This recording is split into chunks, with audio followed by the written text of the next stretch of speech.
Shalom, selamat jumpa saudara-saudara yang saya kasih dalam Tuhan Yesus. Hari ini suara gembala berbicara, harapan masa depan orang beriman. Saya harap kita semua yang di rumah dan di mana saja siaran ini ditangkap, kita diberkati. Saya baca satu firman Tuhan dalam Yeremia pasal 29 ayat 11 yang berbunyi demikian. Sebab aku ini mengetahui rancangan-rancangan apa yang ada padaku mengenai kamu. Demikianlah firman Tuhan, yaitu rancangan damai sejahtera dan bukan rancangan kecelakaan, untuk memberikan kepadamu hari depan yang penuh harapan. Garis bawahi, untuk memberikan hari depan yang penuh harapan. Nah, Bapak Ibu yang saya kasihi, ada 6 pokok penting suara gembala untuk jemaat yang saya kasihi. Yaitu, kalau kita baca dalam Efesus pasal 2 ayat 1 sampai 10. Nah, disinilah ada 6 pokok penting. Surat Paulus menjelaskan kekayaan rohani di dalam Kristus. Kalau kita baca dalam Efesus 1 ayat 2 sampai 14, dan Paulus beralih ke satu kebenaran, yaitu kedudukan orang beriman di dalam Efesus 2 ayat 1 sampai 10. Sebagai orang beriman, kita harus sadar bahwa dalam hidup ini kita perlu berjuang melawan iblis dan orang-orang yang belum bertobat, orang-orang yang hidup dalam dosa. Mari kita melihat yang pertama, ayat 1 sampai 3 dalam Efesus 2. Penghalang masa depan.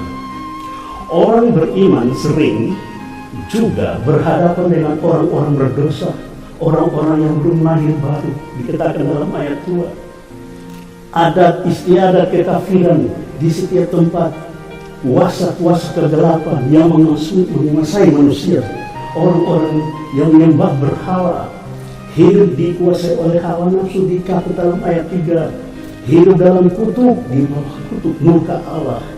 Inilah penghalang masa depan orang percaya. Oleh sebab itu, mari kita tinggalkan itu. Kita melihat poin kedua, ini penting bagi kita. Di dalam ayat 4 sampai 6, ayat 8 sampai 9, cara untuk masuk ke masa depan. Nah, Paulus menjelaskan luar biasa. Dikatakan oleh anugerah Allah kita diselamatkan. Inilah cara untuk kita bisa masuk masa depan yang penuh harapan. Kita harus tersalib di dalam bersama Kristus. Kita dibangkitkan bersama Kristus. Nah, inilah caranya supaya kita hidup di dalam masa depan.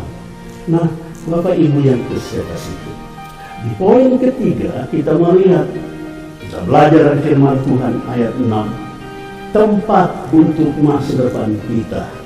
Jelas tempat masa depan kita adalah surga kekal. Haleluya. Kolose 1 ayat 13, Efesus 1 ayat 3, Yohanes 14 ayat 1 sampai 3 menjelaskan tentang keadaan surga, tempat di mana kita akan ada di sana. Saya bacakan Kolose 1 ayat 13 yang bunyinya demikian. Ia telah melepaskan kita dari kuasa kegelapan dan memindahkan kita ke dalam kerajaan anaknya yang kekasih. Luar biasa Bapak Ibu. Kalau kita sudah hidup bersama Tuhan, jelas kita dipindahkan ke dalam kerajaan Allah nantinya pada kedatangan Tuhan. Itu poin ketiga. Dan poin keempat kita melihat di dalam ayat 5 sampai 6. Inilah pemegang masa depan. Kita pemenangnya. Dikatakan dalam ayat itu, Tuhan menghidupkan kita kembali. Ini terjadi di bumi. Pada waktu kita di bumi, kita hidup, kita bertobat, kita dihidupkan dari orang-orang baru, manusia baru yang mengasihi Tuhan. Dan selanjutnya Tuhan memuliakan kita nanti. Dalam ayat itu dikatakan terjadi nanti di surga. Saudaraku yang terkasih, marilah kita mempunyai pengharapan di masa depan. Ada harapan Tuhan memberikan bagi saudara. walaupun di tengah hidup ini kita mengalami goncangan, kita mengalami tantangan hidup, tapi kita percaya ada harapan di masa depan.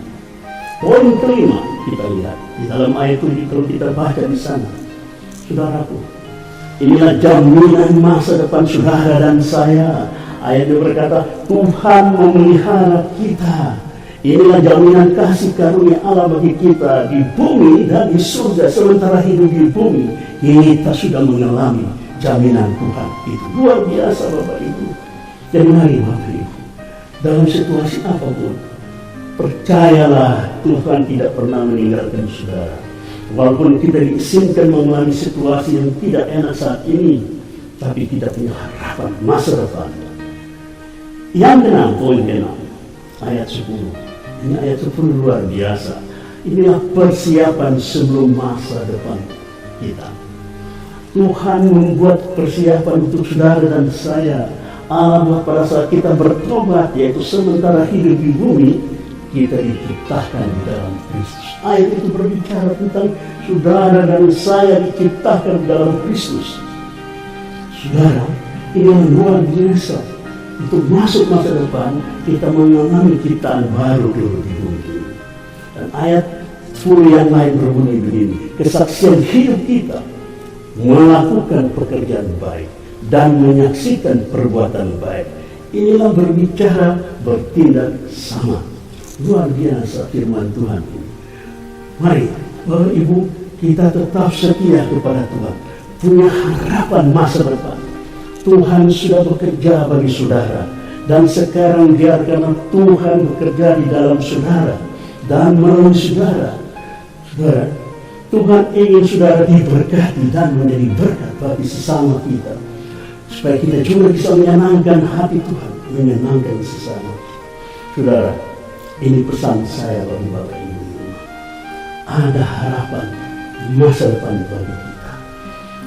Inilah yang kita harus pegang, percaya kepada Tuhan Yesus.